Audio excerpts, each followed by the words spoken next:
أما بعد فأعوذ بالله من الشيطان الرجيم. بسم الله الرحمن الرحيم. شهر رمضان الذي أنزل فيه القرآن هدى للناس وبينات من الهدى والفرقان. اللهم صل على سيدنا ومولانا محمد وعلى آل سيدنا ومولانا محمد وبارك وسلم وصل عليه. رب اشرح لي صدري ويسر لي أمري واحلل عقدة من لساني يفقهوا قولي. سبحان ربك رب العزة عما يصفون وسلام على المرسلين والحمد لله رب العالمين. واجب الاحترام حاضرین و سامعین، آج تکمیل قرآن کریم کی بابرکت مجلس میں حاضری نصیب ہوئی ہے. بڑے بھائی صاحب کے حکم پر گزشتہ برس بھی آپ حضرات کے سامنے حاضری نصیب ہوئی تھی. اس سال بھی اللہ پاک نے توفیق بخشی ہے. قرآن کریم کی تلاوت کا مکمل ہو جانا یہ اللہ جل شانہ کی طرف سے کوئی معمولی نعمت نہیں ہے بلکہ بہت بڑی نعمت ہے.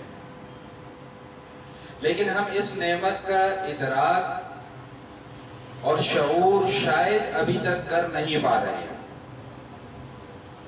لیکن ہم صرف اتنا جانتے ہیں کہ سیدنا موسیٰ علیہ السلام بارگاہ الہی میں عرض کرتے ہیں کہ اے رب کائنات، آپ کی اتنی نعمتیں ہیں، اتنی نعمتیں ہیں، اتنی نعمتیں ہیں کہ ہم ان کو شمار نہیں کر سکتے. اے رب کائنات، حکم آپ کا یہ ہے کہ میری جو بھی نعمت ہو اس کا شکر ادا کرو. لیکن مولا کریم، اتنی نعمتوں کا ہم احاطہ کیسے کریں اور اتنی نعمتوں کا ہم شکر کیسے ادا کریں؟ تو اللہ جل شانہ کی طرف سے وحی آتی ہے کہ موسیٰ، جب آپ نے اس بات کا اقرار کر لیا کہ میری نعمتیں اتنی زیادہ ہیں کہ آپ میری نعمتوں کا شکر ادا نہیں کر سکتے، تو سمجھ لیجئے کہ آپ نے میری نعمتوں کا شکر ادا کر دیا. دراصل اس میں جو نقطہ سمجھانا مقصود ہے وہ یہ کہ اللہ جل شانہ کو بندے کی عاجزی پسند ہے. بندے کا مولانا آگے تشریف لیں، آگے تشریف لیں. اللہ جل شانہ کو بندے کی عاجزی پسند ہے، بندے کا اظہار تذلل پسند ہے کہ بندہ بس اللہ جل شانہ کے دربار میں اس بات کا اقرار کرتا رہے کہ یا اللہ میں کچھ نہیں ہوں. میں نے اگر آج روزہ رکھ لیا ہے، رمضان کے روزے رکھ لیے ہیں، تو اے مولا کریم اس میں میرا اپنا کوئی کمال نہیں ہے.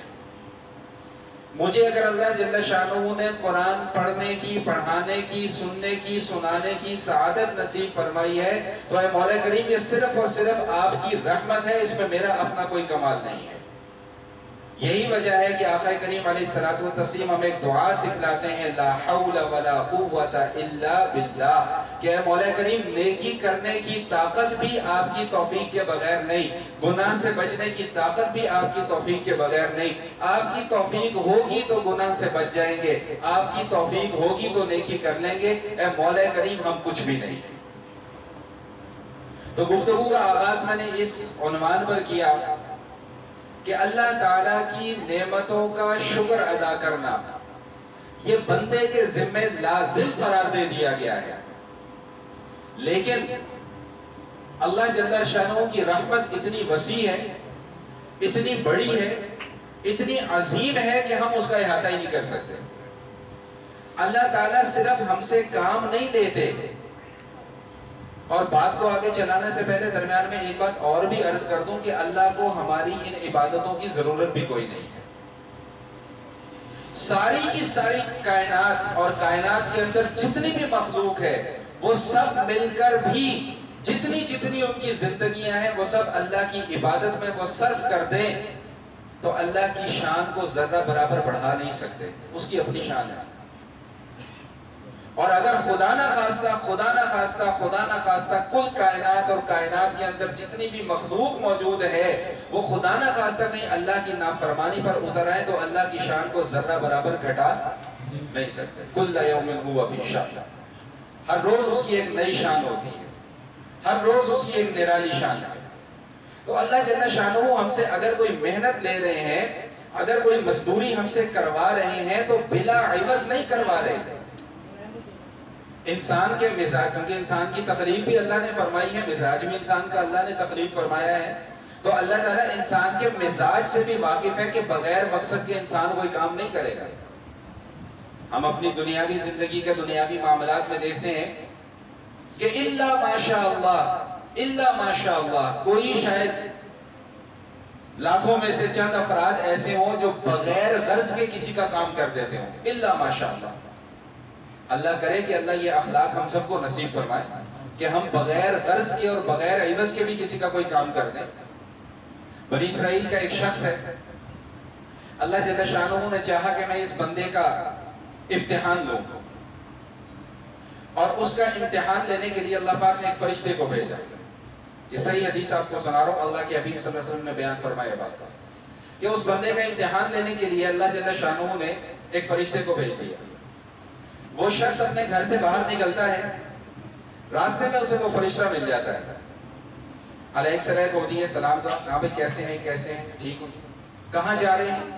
اس کہا جی اپنے ایک فلاں دوست سے, فلاں بھائی سے ملنے کے لیے جا رہا ہوں. اس کے جانے کا کوئی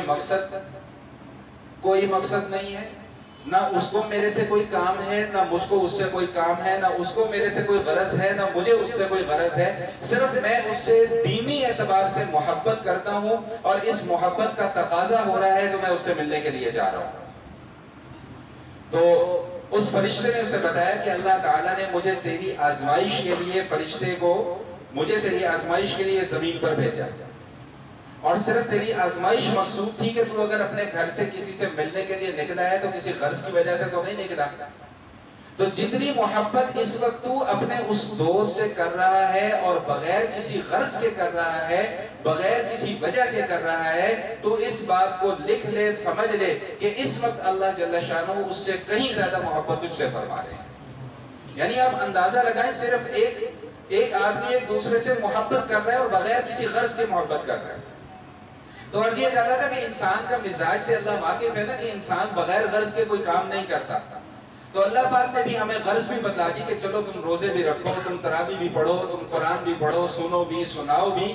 تو جب چاند رات آئے گی, جب عید کا چاند نظر آ جائے گا, تو اس رات اللہ جل شانہ فرشتوں پر فخر فرماتے ہیں کہ اے فرشتوں, تمہیں وقت وہ یاد ہے نا کہ جب میں آدم کی تخلیق کر رہا تھا تو تم نے ہی کہا تھا کہ اے رب کائنات بنانے کا کیا مقصد ہے؟ نحن نسبح ونقدس لک, ہم تیری تسبیح بھی کر رہے ہیں, ہم تیری تقدیس بھی بیان کر رہے ہیں, آدم کو کیوں تخلیق فرما رہا ہے؟ اس وقت تم نے یہ اعتراض کیا تھا نا, تو اے میرے بندو دیکھ لو, میں نے اس لیے ان کو تخلیق کیا تھا کہ آج یہ دیوانہ مار, ان کو کوئی پرواہ نہیں ہے کہ روزہ 16 گھنٹے کا ہو رہا ہے کہ 17 گھنٹے کا ہوگا, شدید گرمی کا روزہ ہے یا شدید سردی کا روزہ ہے, ان کو اس بات سے کوئی غرض نہیں ہے. یہ صرف یہ جانتے ہیں کہ ہمارے رب نے ہمیں حکم دیا لہذا ہم روزہ رکھیں.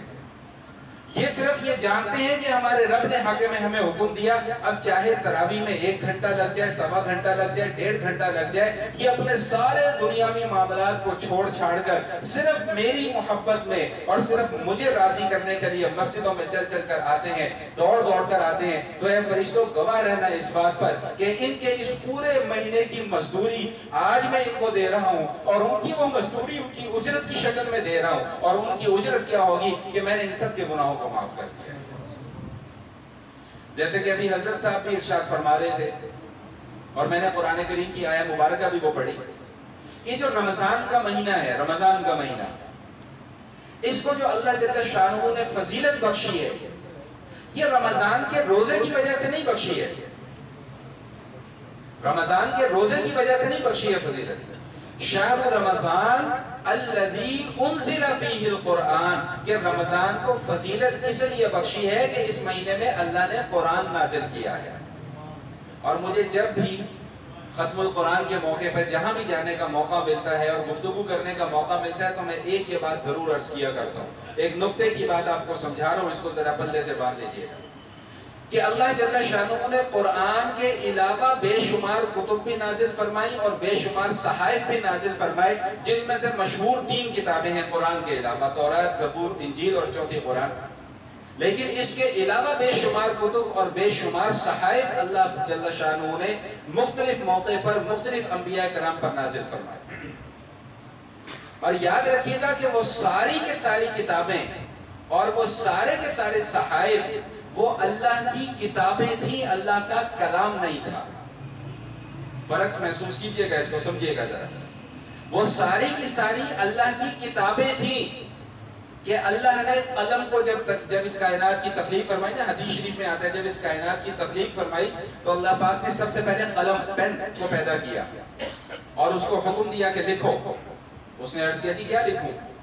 اللہ پاک کی طرف سے حکم ہوا کہ آج کی تاریخ سے لے کر قیامت تک اور قیامت کے بعد آنے والے جتنے بھی احوال ہیں جو میرے علم میں موجود ہیں ان سب کو لکھو۔ ان میں توریت بھی لکھی گئی، زبور بھی لکھی گئی، انجیل بھی لکھی گئی، ہاں جی، اور جتنی بھی کتابیں آئیں وہ بھی لکھی گئی، قرآن لکھا بھی گیا۔ لیکن حدیث شریف میں آتا ہے کہ قرآن کو صرف اللہ نے لکھا نہیں، قرآن کی اللہ پاک نے الحمد سے لے کے والناس تک خود تلاوت بھی فرمائی۔ تو یہ اللہ کا کلام ہے، باقی ساری اللہ کی کتابیں ہیں۔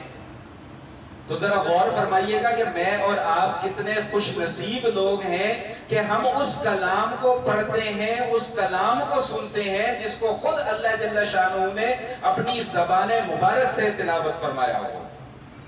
اور میں اسی بات کو تھوڑا سا آگے چلاتا ہوں، شاید میں نے گزشتہ سال بھی یہ بات آپ کے سامنے بیان کی تھی، دوبارہ عرض کر دیتا ہوں کہ ابھی قاری صاحب نے آپ کے سامنے قرآن پڑھا تراویح کے اندر، ابھی ماشاءاللہ یہ حافظ صاحب نے آپ کے سامنے تلاوت کی، کیا خوبصورت انداز تھا ان کا تلاوت کرنے کا۔ جب اس دنیا کے اندر کوئی بہت عمدہ پڑھنے والا قرآن کو پڑھتا ہے تو ایک دم ہمارے دل کھنچ سے جاتے ہیں، کیفیت تبدیل ہو جاتی ہے۔ ذرا چشمے تصور سے آئے میں آپ کو ایسے 1400 سال پہلے لے کر چلوں، اس زمانے کے اندر، اس دور کے اندر کہ آقا کریم علیہ الصلوۃ والتسلیم مسجد نبوی میں تشریف فرما ہے، تلاوت حضور اقدس صلی اللہ علیہ وسلم فرما رہے ہیں اور سننے والا مجمع صحابہ کا مجمع ہے۔ اس وقت نور کا کیا عالم ہوگا، اس وقت کیا نورانی کیفیات برستی ہوں گی وہاں پر۔ یہی وجہ ہے کہ جس نے دل کی آنکھوں سے حضور کو دیکھ لیا اور دل کے کانوں سے حضور کا کلام سن لیا، وہ ایمان لائے بغیر رہ نہیں سکا۔ امام رازی رحمت اللہ تعالیٰ نے بہت بڑی بات لکھی ہے، بڑا زبردست جملہ انہوں نے ارشاد فرمایا کہ ابو بکر نے حضور کو دیکھا ایمان لے آئے، عمر نے حضور کو دیکھا ایمان لے آئے، عثمان نے حضور کو دیکھا ایمان لے آئے، علی نے حضور کو دیکھا ایمان لے آئے، بلال نے حضور کو دیکھا قربان ہو گئے ایمان لے آئے۔ ابو جہل بھی تو اسی معاشرے کا فرد تھا، وہیں پر موجود تھا، ابو لہب بھی تو اسی معاشرے کا فرد تھا، وہیں پر موجود تھا، لیکن امام رازی رحمت اللہ تعالیٰ علیہ فرماتے ہیں کہ اصل بات یہ ہے کہ انہوں نے حضور کو دیکھا ہی نہیں۔ اگر حضور کو دیکھ لیتے تو یہ ممکن ہی نہیں تھا کہ وہ ایمان قبول نہ کرتے۔ نبی علیہ السلام مکہ معظمہ سے مدینہ منورہ ہجرت فرماتے ہیں، لوگ انتظار کر رہے ہیں کہ جی آخری نبی آ رہے ہیں، آخری نبی آ رہے ہیں، لیکن پہچانتا حضور کو کوئی نہیں ہے۔ کسی نے حضور کو دیکھا نہیں ہے کہ کیسی شخصیت ہوگی، کیسا نورانی چہرہ ہوگا، کیسی شکل و صورت ہوگی، کیسی بناوٹ ہوگی، کیسا چلنا ہوگا، کیسا پہننا اوڑھنا ہوگا، کوئی نہیں جانتا تھا۔ عبداللہ بن سلام رضی اللہ تعالیٰ عنہ یہود کے بہت بڑے عالم تھے، یہ گھر کی چھت پر کچھ کام کر رہے تھے۔ ادھر سے مدینہ منورہ کے اندر نبی علیہ السلام کی تشریف آوری ہوئی، جیسے ہی ان کی نظر نبی اقدس صلی اللہ علیہ وسلم کے چہرہ انور پر پڑی، انہوں نے گھر کی چھت سے چھلانگ مار دی اور بھاگے دوڑے حضور کی خدمت میں حاضر ہوئے اور جا کر کوئی بات نہیں کی، اشہد ان لا الہ الا اللہ وانک محمد رسول اللہ صلی اللہ علیہ وسلم۔ بعد میں جب اپنے اہل خانہ سے اور دوسرے لوگوں سے ملاقات ہوئی، کہا حضور آپ سیڑھیوں کے راستے سے بھی تو آ سکتے تھے، چھت پر سے چھلانگ مارنے کی کیا ضرورت تھی، زخمی ہو جاتے، چوٹ لگ جاتی، کچھ بھی ہو سکتا تھا۔ تو فرمایا کہ جب میں نے نبی اقدس صلی اللہ علیہ وسلم کے چہرے انور پر میری نظر پڑی، میں سمجھ گیا کہ یہ چہرہ کسی جھوٹ بولنے والے کا ہو ہی نہیں سکتا۔ میری غیرت نے اتنا بھی انتظار کرنا گوارا نہ کیا کہ میں سیڑھی کے راستے سے جاؤں۔ میں نے کہا خدا نہ خواستہ اگر اس لمحے میری موت آ گئی تو پھر میں کیسے ایمان قبول کروں گا، اس لیے میں نے چھت پر سے چھلانگ ماری، حضور کی خدمت میں حاضر ہوا اور جا کر میں نے اسلام قبول کر لیا۔ تو جس نے نبی اقدس صلی اللہ علیہ وسلم کو دیکھ لیا وہ ایمان لائے بغیر رہ نہیں سکتا تھا. تو میں عرض یہ کر رہا تھا کہ وہ کتنی نورانی مجلس ہوتی ہوگی, کیسا پرنور ماحول ہوتا ہوگا کہ حضور تلاوت فرماتے ہوں گے, صحابہ سنتے ہوں گے. اب اس سے بھی اوپر چلیں, وہ کیا لمحہ ہوتا ہوگا اور کیا موقع ہوتا ہوگا کہ جب جبریل آتے ہوں گے اور حضور کو قرآن پڑھ کر سناتے ہوں گے, اس مجلس کا کیا عالم ہوگا. حدیث شریف میں آتا ہے کہ ہر رمضان میں جبریل امین علیہ الصلوۃ والتسلیم بارگاہ اقدس میں حاضر ہوا کرتے تھے, اور جتنا قرآن نازل ہو چکا ہوتا تھا ایک بار حضور کو پڑھ کے سناتے تھے, ایک بار حضور سے سنتے تھے. یہ جو حفاظ کرام آپس میں دور کرتے ہیں نا جی, سپارہ ایک دوسرے کو سناتے ہیں, یہ آقا کریم علیہ الصلوۃ والتسلیم کی سنت ہے, جبریل امین علیہ الصلوۃ والتسلیم کی سنت ہے. اور جس سال نبی اکرم صلی اللہ علیہ وسلم کا انتقال ہوا, اس دنیا سے پردہ فرما گئے, اس سال 2 مرتبہ پورا قرآن جبریل کو سنایا اور 2 مرتبہ ان سے سنا. وہ کیا کیفیت ہوتی ہوگی. بات ابھی یہاں پر ختم نہیں ہوتی, اس سے بھی اور اوپر چلتے ہیں آگے. قیامت قائم ہو گئی, حساب کتاب بھی ہو گیا, جنت والے جنت میں چلے گئے, دوزخ والے دوزخ میں چلے گئے. اب یہ بہت ساری احادیث کے اندر اس قسم کی باتیں بیان ہوئی ہیں, میں ان کا خلاصہ آپ کے سامنے پیش کر رہا ہوں کہ جنت والے جنت میں چلے گئے, دوزخ والے دوزخ میں چلے گئے. اللہ جل شانہ اہل جنت کی دعوت فرمائیں گے. اب اہل جنت کی دعوت ہو رہی ہے, میں آپ ہم سب انشاءاللہ ثم انشاءاللہ کہیں گے, انشاءاللہ ہم سب وہاں پر اسی طرح بیٹھیں گے جس طرح آج بیٹھے ہوئے. قرآن نے جو نقشہ کھینچا ہے اہل جنت کا, قرآن یہ نقشہ کھینچتا ہے کہ کوئی ایک دوسرے کی طرف پشت کر کے نہیں بیٹھے گا, سب حلقہ بنائے بیٹھے ہوں گے اور سب کے چہرے ایک دوسرے کی طرف ہوں گے. پشت کر کے بیٹھنا بے ادبی سی محسوس ہوتی ہے. میں آپ کی طرف پشت کر کے بیٹھ جاؤں تو دل کے اندر ایک گرانی سی آئے گی کہ یار دیکھو کیسا عجیب آدمی ہے, ہم پیچھے بیٹھے, میں ہماری طرف پیچھ کر کے بیٹھ کے. تو اللہ تعالیٰ نے جنت کے اندر یہ ماحول ہی نہیں رکھا ہوا کہ جس میں کسی کے دل کے اندر خدا نہ خواستہ کوئی تنگی پیدا ہو, کوئی گراوٹ پیدا ہو, یا وہ اپنے آپ کو ہلکا محسوس کرے. اللہ پاک نے ایسا ماحول ہی نہیں رکھا ہوا. تو سب ایسے مجمع لگا ہوگا, سب آمنے سامنے بیٹھے ہوں گے. اب جب اہل جنت کی دعوت ہو جائے گی سب, اب جب سب گھروں کو واپس جانے لگیں گے تو اعلان ہوگا بھئی رکو, ابھی ایک نعمت باقی ہے. یہ رب کائنات, اور کون سی نعمت ہے, اتنی نعمتیں تو دے رہی ہے, اور کس نعمت کی ضرورت ہے, ٹھہرو ابھی ایک نعمت اور باقی ہے. داؤد علیہ السلام کو بلایا جائے گا. داؤد علیہ السلام تشریف لائیں گے, اللہ پاک ان کو حکم فرمائیں گے کہ قرآن کریم پڑھ کر سناؤ. اب قرآن جو داؤد علیہ السلام جب زبور کی تلاوت کیا کرتے تھے, قرآن جو نقشہ کھینچتا ہے, قرآن یہ نقشہ بیان کرتا ہے کہ جب داؤد علیہ السلام تلاوت کیا کرتے تھے تو ہوا ساکن ہو جایا کرتی تھی, پرندے ہواؤں میں اڑتے اڑتے اپنی جگہ پر ساکت ہو جایا کرتے تھے, اور پہاڑ ان کی تلاوت سن کر جھومنا شروع کر دیا کرتے تھے. ایسی خوبصورت آواز اللہ پاک نے ان کو عطا فرمائی. اب وہ جنت میں جا کر, اب جنت میں تو جنتیوں کا حسن بھی بڑھ جائے گا, آواز بھی بڑھ جائے گی, خوبصورتی ہر چیز بڑھ جائے گی. اب جب داؤد علیہ السلام تلاوت سنا کے فارغ ہو جائیں گے تو بھی اللہ فرمائیں گے ٹھہرو, ابھی ایک نعمت اور باقی ہے. نبی کریم علیہ الصلوۃ والتسلیم تشریف لائیں گے اور وہ قرآن کریم کی تلاوت کر کے سنائیں گے. اللہ اکبر کبیرہ, کیا خوبصورت منظر ہوگا. اور ابھی یہ نعمت بھی مکمل ہوگی نہیں کہ اللہ جل شانہ کی طرف سے اعلان ہوگا بھی ایک نعمت اور باقی ہے. رب کائنات خود اپنے کلام کی تلاوت کر کے مجھے اور آپ کو سنائیں گے. ذرا چشم تصور سے غور تو کیجئے گا, جائزہ تو لیجئے گا کہ اس وقت کیا منظر ہوگا, کیا سما ہوگا کہ اللہ قرآن پڑھ رہے ہوں گے اور میں اور آپ بیٹھ کر اللہ کا قرآن سن رہے ہوں گے. تو یہاں پر اگر اللہ پاک نے کسی کو قرآن پڑھنے پڑھانے کی نعمت سے نواز دیا ہے, سننے سنانے کی نعمت سے نواز دیا ہے. ابھی پرسوں ہماری مسجد میں بھی ختم القرآن تھا, میں نے وہاں پر بھی بیان میں ایک بات یہی عرض کی تھی کہ آپ لوگ جتنے لوگ بھی دنیا بھر میں جہاں کہیں بھی قرآن پڑھنے والے, پڑھانے والے ہیں, سننے والے ہیں, سنانے والے ہیں, یہ اللہ کے پسندیدہ اور منتخب شدہ اور چنے ہوئے لوگ ہیں. ہر کسی کو یہ سعادت اللہ پاک نے نہیں عطا فرمائی ہے.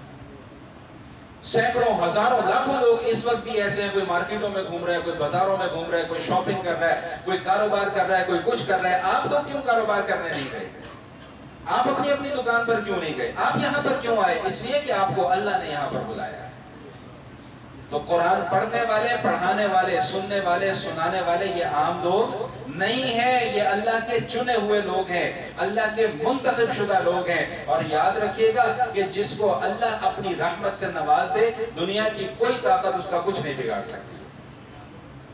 اور ایک نہیں، دو نہیں، تین نہیں، 20 ایسی مثالیں کتابوں کے اندر لکھی ہوئی موجود ہیں کہ صحابہ کرام ہیں رضوان اللہ تعالی علیہم اجمعین، مشکل وقت آن پڑا ہے لیکن اللہ پاک نے ان کے لیے مشکلوں کو بھی راحتوں کے اندر بدل دیا ہے، ان کی مشکلات کو آسانیوں کے اندر بدل دیا ہے۔ کیوں؟ صرف اور صرف اس بنیاد پر کہ ان کا تعلق قرآن کے ساتھ مضبوط تھا۔ ایک قرآن کا تعلق میرا اور آپ کا بھی ہے۔ میرا اور آپ کا قرآن کا کیا تعلق ہے؟ رمضان آیا، مسجد میں آؤ، چاند نظر آیا، مسجد سے باہر نکل جاؤ۔ میرا اور آپ کا یہ تعلق ہے قرآن کے ساتھ۔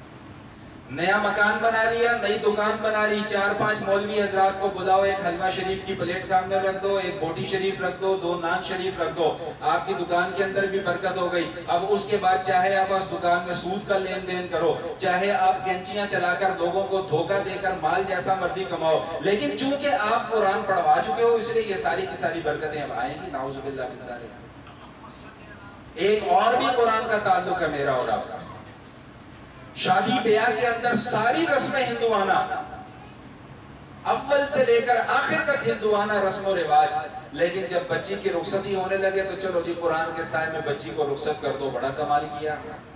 ایک میرا اور آپ کا یہ بھی تعلق ہے قرآن کے ساتھ۔ لیکن قرآن کچھ اور کہتا ہے، قرآن کچھ اور مطالبہ کر رہا ہے ہم سے۔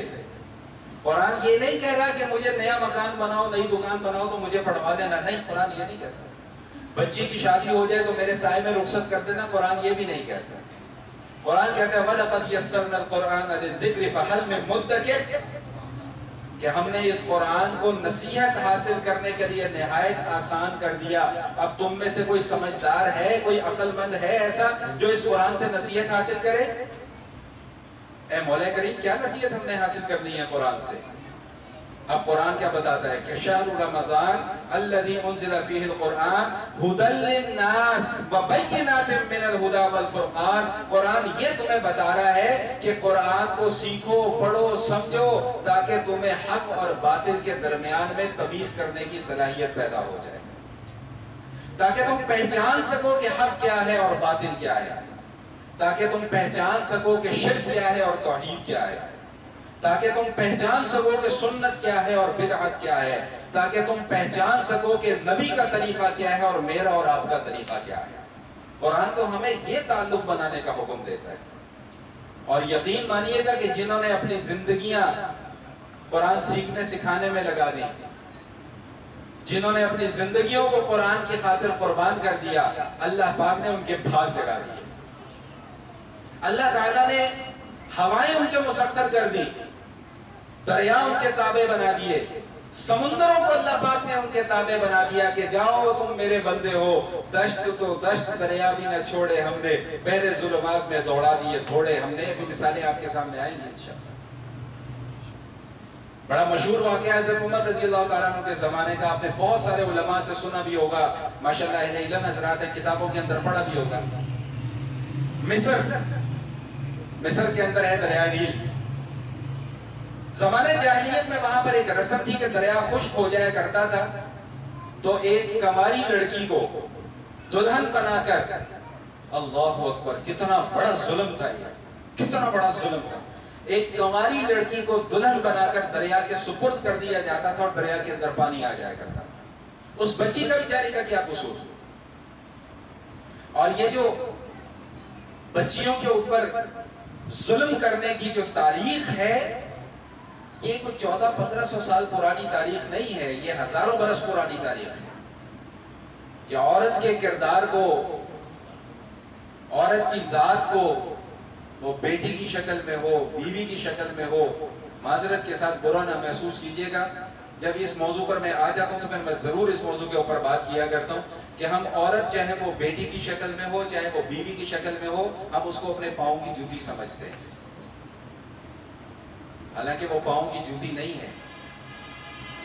نبی علیہ السلام بھرے مجمع میں بیٹھے ہوئے ہیں، صحابہ تشریف فرمائے، حضور اقدس صلی اللہ علیہ وسلم منبر پر تشریف فرمائے، صحابہ اٹھ کر پوچھتے ہیں یا رسول اللہ صلی اللہ علیہ وسلم، آپ کو سب سے زیادہ محبت کس سے ہے؟ نبی اقدس صلی اللہ علیہ وسلم نے پتہ ہے کس کا نام لیا؟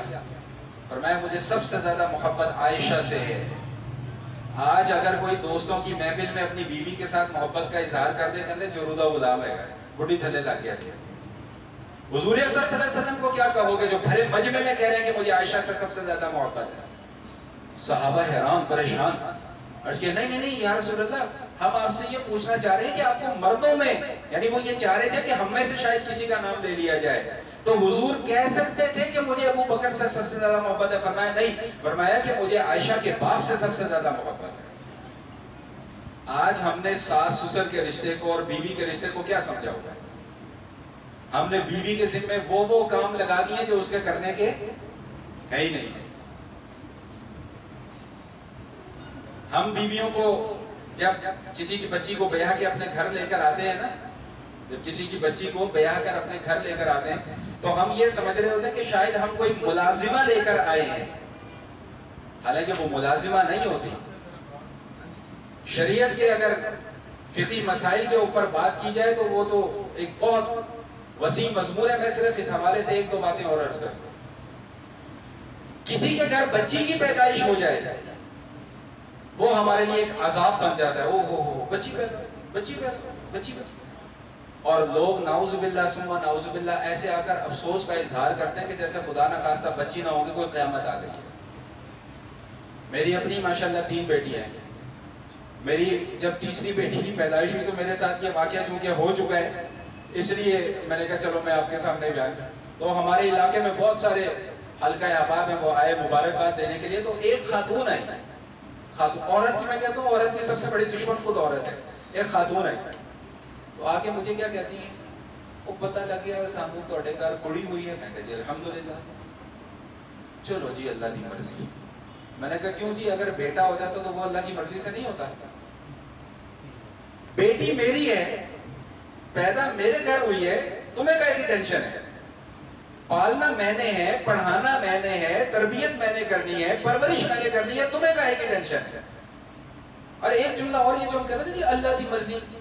خدا نہ خواستہ کسی کا ایکسیڈنٹ ہو گیا جی اللہ دی مرضی، کوئی فوت ہو گیا جی اللہ. اچھا اگر ہم جو زندہ رہ رہے ہیں یہ اللہ کی مرضی سے نہیں زندہ رہ رہے ہیں.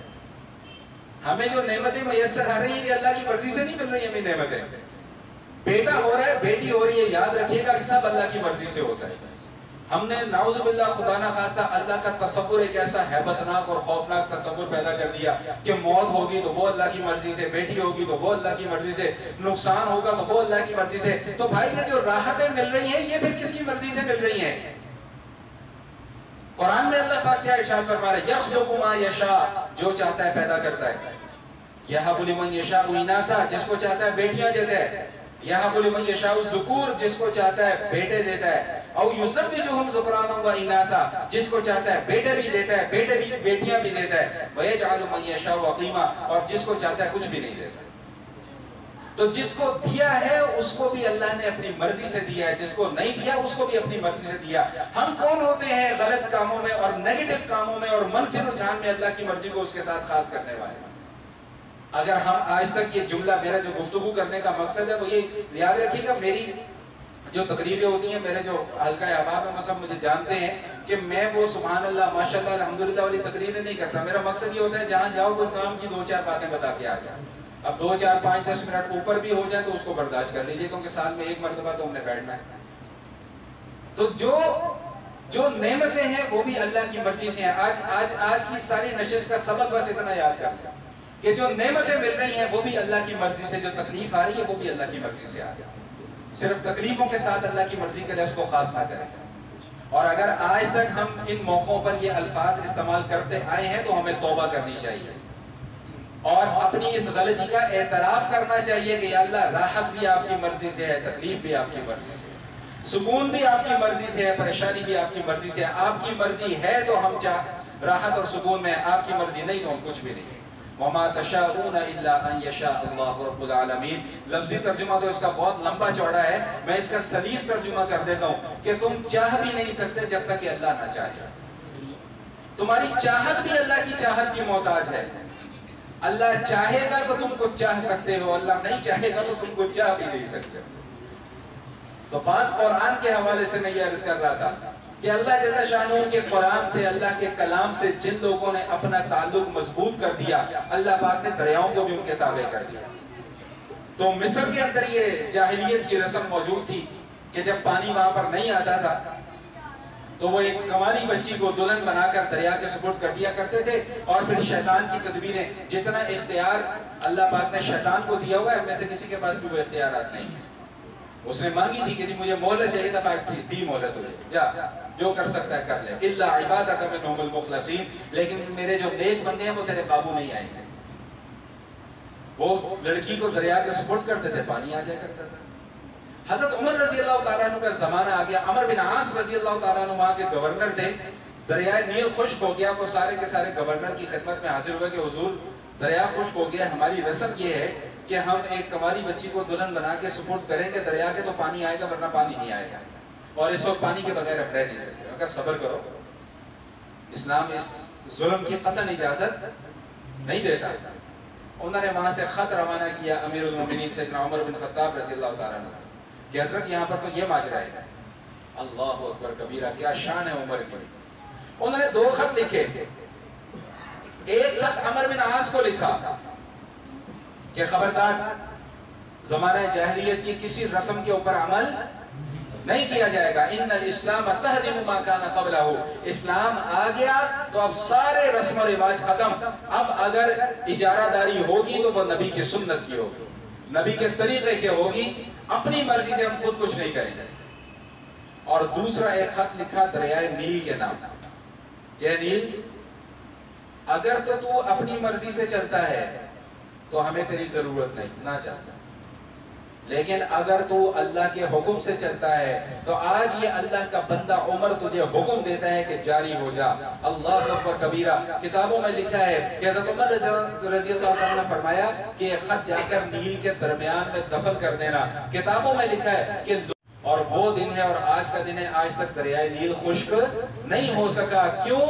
اس لیے کہ قرآن کے ساتھ تعلق مضبوط تھا، ہمارا ویسا تعلق نہیں ہے۔ نبی علیہ السلام کے ابھی ہے کچھ بس آخری بات، بس یہ آخری بات۔ نبی علیہ السلام کے ایک اور صحابی ہیں علا بن حضرمی رضی اللہ تعالی عنہ، وہ اپنا ایک واقعہ بیان فرماتے ہیں۔ وہ فرماتے ہیں کہ ہم نے کہیں لشکر کشی کی تو کہیں جا رہے تھے، تو ہم ایک ایسی جگہ پر پہنچے کہ جہاں پر سامنے بہت بڑی خلیج تھی اور بہت بڑا دریا تھا، اور فرماتے ہیں کہ ایسی خوفناک خلیج میں نے اپنی زندگی میں کبھی نہیں دیکھی۔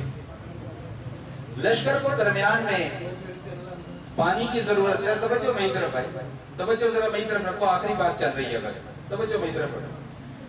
تو علا بن حضرمی رضی اللہ تعالیٰ فرماتے ہیں کہ لشکر کو پانی کی ضرورت پڑ گئی، اب سب پریشان ہیں کہ پانی نہیں ہے، اب کیا کریں کیا کریں۔ انہوں نے کہا جی مسئلہ ہی کوئی نہیں ہے، نبی علیہ السلام نے ایک عمل بتلایا تھا، وہ عمل کر لیتے ہیں انشاءاللہ پانی کا انتظام ہو جائے گا۔ اب نبی علیہ السلام نے کیا عمل بتلایا؟ فرمایا کہ بھئی 2 رکعت نماز پڑھو صلاۃ الحاجت، اور اس کے بعد اللہ کا نام لے کر اللہ سے دعا کرو۔ وہ اللہ کے نام کیا ہیں یہ یاد کر لیجیے، یا حلیم، یا علیم، یا علی، یا عظیم، یہ 4 نام ہیں، یا حلیم، یا علیم، یا علی، یا عظیم۔ فرمایا کہ یہ 4 نام ہیں، 3 مرتبہ پڑھو اور اللہ سے دعا کرو، اللہ مشکل آسان کر دے گا۔ چنانچہ انہوں نے سب نے 2 رکعت نماز نفل پڑھی، اس کے بعد دعا مانگی ان الفاظ کے ذریعے سے، اللہ پاک نے بارش برسا دی۔ انہوں نے اپنے وہ برتن بھرے اور پھر سفر کا آغاز کر دیا۔ اب فرماتے ہیں کہ سامنے خلیج آ گئی، اور اتنی خوفناک خلیج کہ ہم نے اپنی زندگی میں اتنی خوفناک خلیج نہیں دیکھی، اب کیا کریں؟ انہوں نے کہا کوئی پریشانی کی ضرورت نہیں ہے، 2 رکعت نماز نفل پڑھو اور یہی عمل کرو، اور آنکھیں بند کر کے گھوڑے اس سمندر کے اندر اتار دو، کچھ بھی نہیں ہوگا۔ اتنا پختہ یقین، اتنا کامل یقین اللہ کی ذات کے اوپر۔ دعا کریں کہ اللہ پاک ہمیں بھی ایسا یقین نصیب فرمائے۔ آج ہمارے اندر سے یقین ختم ہو چکا ہوا ہے، ہم دعائیں بھی مانگ رہے ہوتے ہیں تو پیچھے ہم یہی دعا کر رہے ہوتے ہیں کہ اللہ دعا پتہ نہیں کدوں مکنے دے، جان کدوں چھٹنی دے۔ تو انہوں نے وہ 2 رکعت نماز نفل پڑھے، 4 نام پڑھے، اللہ سے دعا مانگی، اور اپنے گھوڑے جو ہے وہ اس دریا کے اندر، اس سمندر کے اندر اتار دیے۔ اور راوی بیان فرماتے ہیں کہ کسی ایک گھوڑے کا ایک کھر بھی ایک قطرہ پانی سے بھی گیلا نہیں ہوا۔ اللہ پاک نے غیب سے ایسا انتظام فرمایا کہ وہ انہوں نے پوری کی پوری خلیج جو ہے وہ پار کر دی۔ شاید اسی واقعے کو بنیاد بنا کر، جو شعر میں نے پڑھا اقبال کا، شاید اسی واقعے کو بنیاد بنا کر اقبال نے بھی یہ شعر کہا تھا کہ دشت تو دشت دریا بھی نہ چھوڑے ہم نے، بحر ظلمات میں دوڑا دیے گھوڑے ہم نے۔ اللہ تعالیٰ میرا کہنا اور آپ حضرات کا سننا قبول فرمائے، اور جو کچھ ٹوٹی پھوٹی باتیں آپ کے سامنے کی گئی ہیں، اللہ جل شانہ ہم سب کو اس پر عمل کرنے کی بھی توفیق عطا فرمائے۔ اقول قولی ھذا نستغفر اللہ من کل ذنب ونتوب الیہ۔ دعا جس نے قرآن پڑھا وہی دعا کرائے گا۔ الحمدللہ رب العالمین والعاقبۃ للمتقین والصلاة والسلام علی سید الانبیاء والمرسلین اللهم صل على سيدنا ومولانا محمد عبدك ورسولك وصل على المؤمنين والمؤمنات والمسلمين والمسلمات ربنا آتنا في الدنيا حسنة وفي الآخرة حسنة وقنا عذاب النار ربنا اغفر لي ولوالدي وللمؤمنين يوم يقوم الحساب اللهم إنك عفو كريم تحب العفو فاعف عنا اللهم إنك عفو كريم تحب العفو فاعف عنا اللهم إنك عفو كريم تحب العفو فاعف عنا یا اللہ رمضان المبارک کی یہ برکت والی گھڑیاں ہیں، یا اللہ برکت والی ساعات ہیں، قرآن کریم کی تلاوت مکمل کی گئی ہے، یا اللہ تو اس قرآن پڑھنے اور پڑھانے کو قبول فرما، یا اللہ سننے اور سنانے کو قبول فرما، یا اللہ اس پڑھنے پڑھانے میں سننے سنانے میں ہم سے جو بھی غلطیاں کوتاہیاں لغزشیں بھول چوک خطا اور نسیان ہوئی، یا اللہ محض اپنے فضل و کرم سے ہماری ان تمام کوتاہیوں کو معاف فرما، یا اللہ پڑھنے والوں کو اپنی شان کے مطابق اجر عطا فرما، سننے والوں کو اپنی شان کے مطابق اجر عطا فرما۔ یا اللہ رمضان کے ہم نے روزے رکھ لیے، یا اللہ جیسے بھی رکھے ٹوٹے پھوٹے رکھے، یا اللہ آپ سے ہم التجا کرتے ہیں، یا اللہ آپ سے ہم دعا کرتے ہیں کہ ہماری تمام کی تمام ٹوٹی پھوٹی عبادات کو ہی اپنی بارگاہ میں قبول فرما۔ یا اللہ ہم جانتے ہیں کہ ہم روزوں کا حق ادا نہیں کر سکے، ہم جانتے ہیں کہ ہم رمضان کا حق ادا نہیں کر سکے، یا اللہ ہم جانتے ہیں کہ ہم قرآن پڑھنے پڑھانے کا سننے سنانے کا حق ادا نہیں کر سکے، یا اللہ پھر بھی ہم کمزور ہیں ناتواں ہیں، یا اللہ آپ سے دعا کرتے ہیں کہ ہماری ان ٹوٹی پھوٹی عبادات کو ہی قبول فرما لے، یا اللہ ان عبادات کرنے میں جو ہم سے کوتاہیاں ہوئی ہیں بعض اپنے فضل و کرم سے ان کو معاف فرما دے، یا اللہ رمضان المبارک کی برکت سے، کلام پاک کی تلاوت کی تکمیل کی برکت سے، یا اللہ ہمارے تمام صغیرہ کبیرہ گناہوں کو معاف فرما دے، یا اللہ ظاہری پوشیدہ تمام گناہوں کو معاف فرما دے، یا اللہ جان بوجھ کر جو گناہ کیے ان کو بھی معاف فرما دے، غلطی سے جو ہم سے گناہ ہو گئے ان کو بھی معاف فرما دے، رات کی تاریکیوں میں جو گناہ کیے ان کو بھی معاف فرما دے، دن کے اجالے میں جو گناہ کیے ان کو بھی معاف فرما دے، یا اللہ خاص ہمارے ساتھ اپنے رحم و کرم کا معاملہ فرما، اپنے فضل کا معاملہ فرما، اپنی بخشش کا معاملہ فرما، اپنی عنایت کا معاملہ فرما، اپنے کرم کا معاملہ فرما، یا اللہ جتنے بھی احباب یہاں پر تشریف فرما ہیں یا اللہ ان سب کی حاضری کو قبول فرما، یا اللہ جتنے بھی احباب یہاں پر تشریف فرما ہیں ان کے دلوں کے اندر جو بھی جائز حاجات ہیں، تمنائیں ہیں، آرزویں ہیں، یا اللہ غیب سے ان کو پورا فرما، یا اللہ غیب سے ان کو پورا فرما، یا اللہ جو بیمار ہیں ان کو شفا عطا فرما، جو مقروض ہیں ان کے قرضوں کی ادائیگی کے لیے غیب سے اسباب پیدا فرما، یا اللہ جو بے اولاد ہیں ان کو نیک اور صالح اولاد نصیب فرما، جو صاحب اولاد ہیں ان کی اولاد کو دین کے رستے پر چلنے کی توفیق عطا فرما، یا اللہ اس کلام پاک کی تلاوت کی برکت سے اور رمضان المبارک کے اس مقدس مہینے کی برکت سے یا اللہ ہمارے اس ملک پاکستان کے حال پر رحم فرما، یا اللہ دہشت گردوں کی دہشت گردی سے محفوظ فرما، تخریب کاروں کی تخریب کاری سے محفوظ فرما، حاسدین کے حسد سے محفوظ فرما، مفسدین کے فساد سے حفاظت فرما، شرعیین کے شر سے حفاظت فرما، یا اللہ ہمارے بڑوں کی حفاظت فرما، ہماری حفاظت فرما، ہمارے بچوں کی حفاظت فرما، ہمارے گھر والوں کی حفاظت فرما، یا اللہ ہمارے بچوں کو دین کے رستے پر چلنے کی توفیق عطا فرما، یا اللہ ہر قسم کی بری صحبت سے ہمارے بچوں کو محفوظ فرما، ہر قسم کی بری عادت سے ہمارے بچوں کو محفوظ فرما، ہر قسم کی بری خصلت سے ہمارے بچوں کو محفوظ فرما، یا اللہ دنیا